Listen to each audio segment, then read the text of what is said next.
Vocab, you know, I love that name. It's just too bad you don't have the last name of Ulary, right? Vocabulary. I know, I'm with you, bro.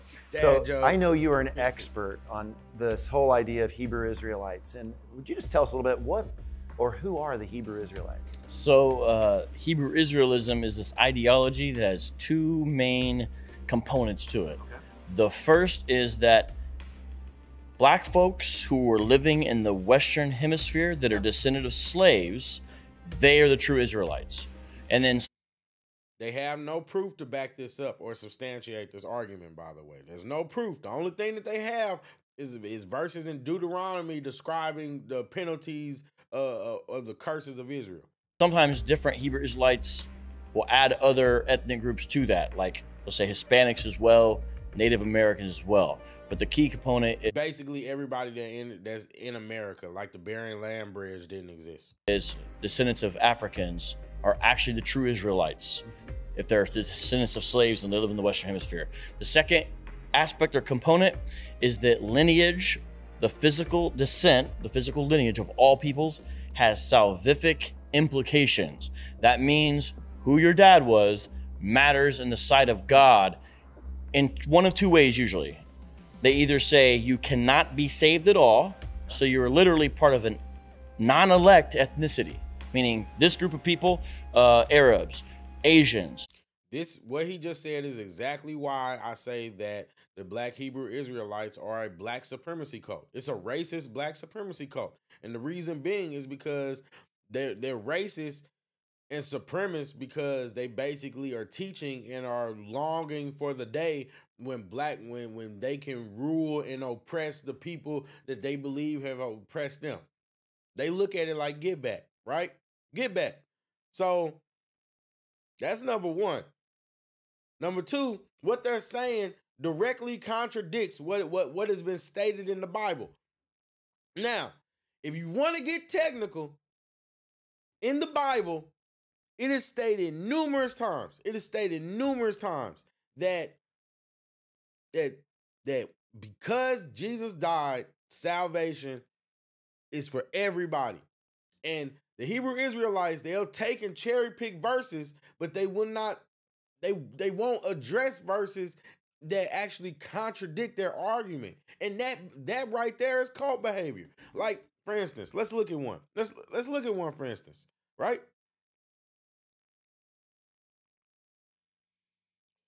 Let's see. Romans 3:22 through 24.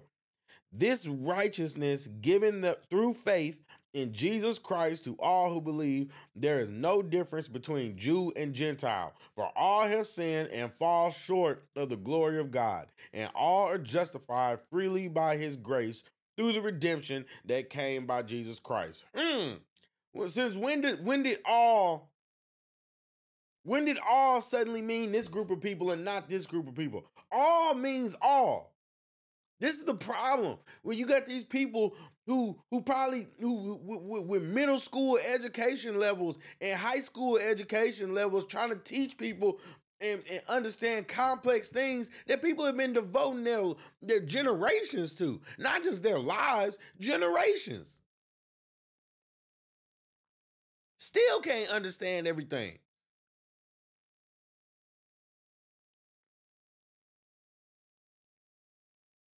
That's crazy to me.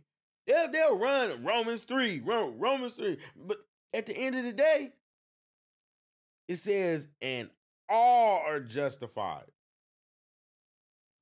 That debunks that argument.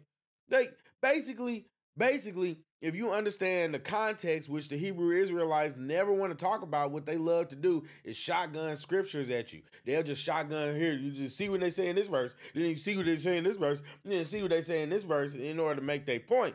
But they're not going to give you the context. The context is basically Paul basically saying that, you know what I mean? Both Jews and Gentiles are sinners. And if you read above this, he's basically describing that just following the laws is not enough. That's what the Hebrew Israelites have you believe, that we just need to follow the law. We just have to follow the law. If we keep the commandments, then everything will be okay, right? Everything will be okay if we follow the law. When this this literal chapter. Look it up for yourself. Read the whole chapter 3. Romans chapter 3. Read it.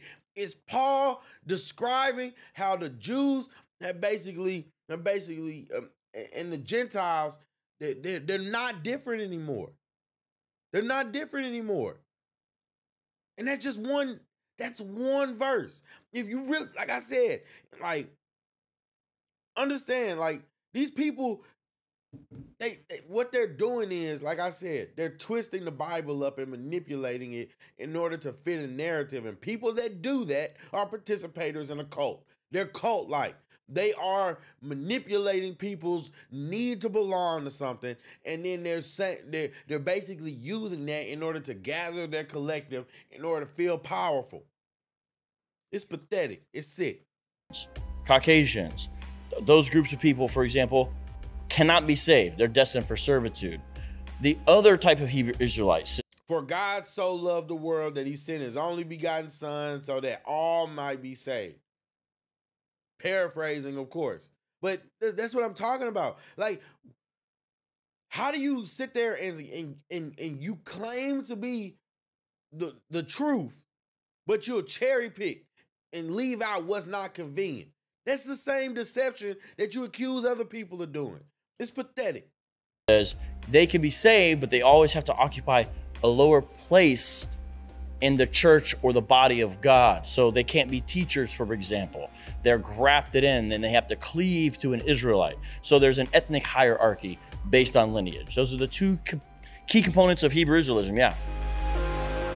And regardless of whether they agree or disagree, you'll always notice that they confirm it. They confirm it through what they talk. And all you have to do is just let them talk long enough and you'll see. Let them talk long enough and they'll show you. They'll show you. And that's just the truth. It's the truth. Because at the end of the day, like I said, they're a black supremacy, they're a racist black supremacy cult.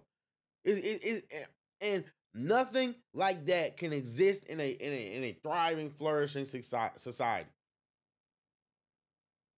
Like I said, we moved past that for a reason. That's why America is at the forefront right now. We moved past that. You guys are the only ones that still want to live in oppression.